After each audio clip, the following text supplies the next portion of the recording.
Oke, kita langsung mulai aja ya. Hari ini kita mau ngobrolin wawancara yang seru banget nih dari Jay Shetty Podcast, bintang tamunya Brian Johnson.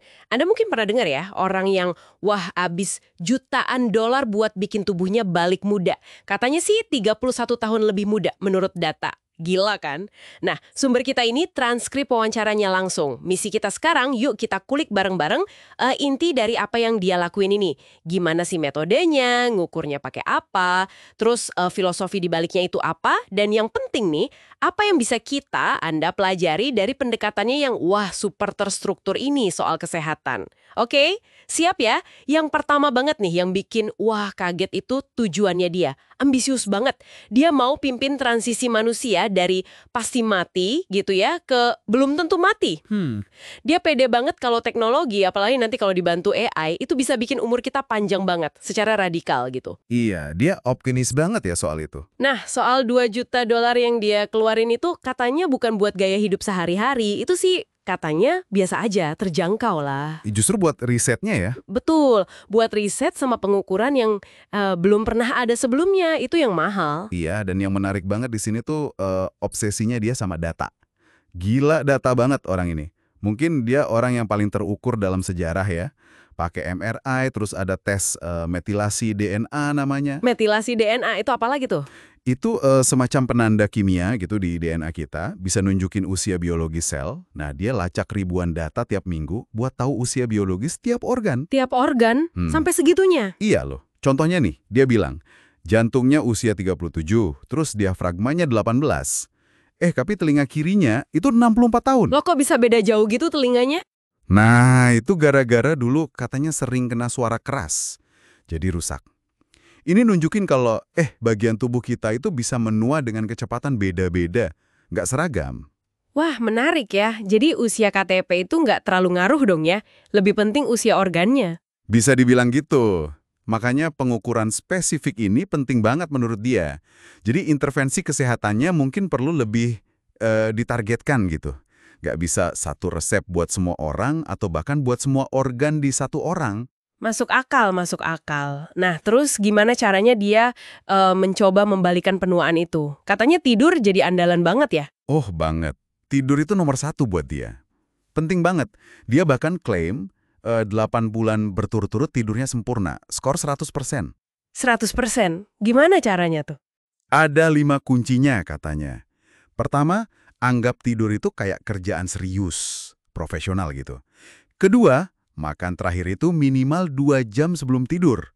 Dia sendiri sih lebih lama lagi, 9 jam. Wow, 9 jam? Iya. Ketiga, atur cahaya. Hindari layar gadget, terus dia pakai lampu merah gitu. Keempat, waktu tidurnya harus konsisten banget. Targetnya plus minus 1 menit. Gila kan?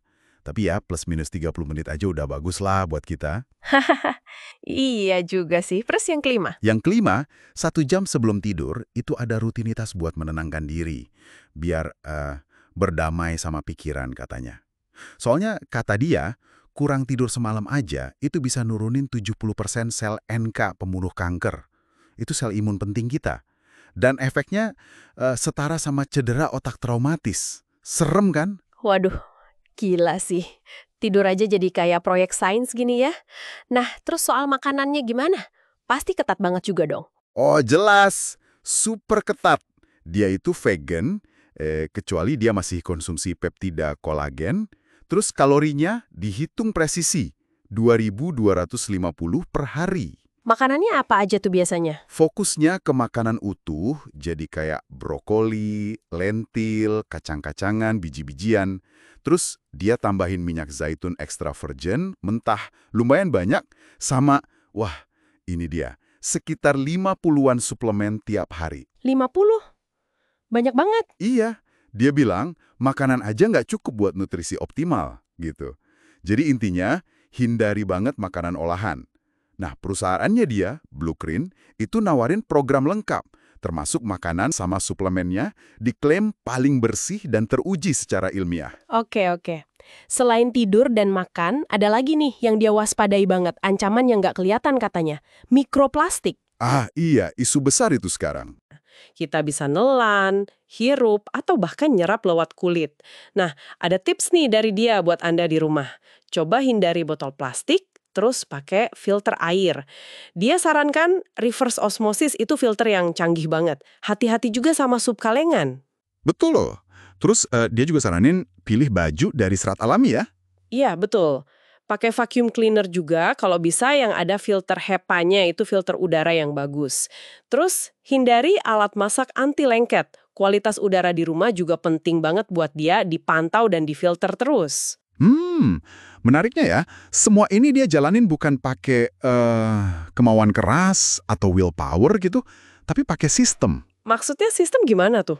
Dia bikin semacam algoritma pribadi berdasarkan data tubuhnya dia. Algoritma ini yang nentuin dia mesti makan apa, kapan olahraga, kapan tidur, dan lain-lain. Jadi menurut dia, pikiran kita itu nggak bisa diandalkan buat keputusan kesehatan jangka panjang. Gampang goyah kan? Makanya dia bangun sistem biar pilihan sehat itu jadi otomatis saja. Nggak perlu ada perang batin tiap hari. Wah, jadi kayak robot ya, agak distopia mungkin kedengarannya bagi sebagian orang. Mungkin ya, tapi dia lihat ini sebagai masa depan. Dia malah nyebut dirinya atlet peremajaan profesional. Menciptakan standar baru, katanya. Oke, jadi kalau kita tarik benang merahnya buat Anda nih para pendengar, intinya mungkin bukan buat meniru persis gaya hidup ekstrimnya dia ya, susah juga kayaknya. Iya, nggak semua orang bisa atau mau se-ekstrim itu. Tapi lebih ke prinsip dasarnya mungkin. Kayak pentingnya mulai perhatiin data kesehatan kita sendiri, meskipun sederhana aja. Terus bangun sistem kebiasaan yang kuat. Terutama soal tidur tadi ya, itu penting banget. Betul. Dan juga jadi lebih aware atau sadar sama faktor lingkungan yang nggak kelihatan, kayak mikroplastik atau kualitas udara di sekitar kita. Oke deh, jadi dari obrolan kita barusan kelihatan banget ya pendekatan radikal si Brian Johnson ini. Pengukuran data yang gila-gilaan, sistem gaya hidup super disiplin yang fokus ke tidur sama nutrisi bersih. Plus pola pikirnya yang menantang banget pandangan umum soal penuaan dan kesehatan saat ini. Nah, ini mungkin bisa jadi bahan renungan buat Anda semua. Iya, betul.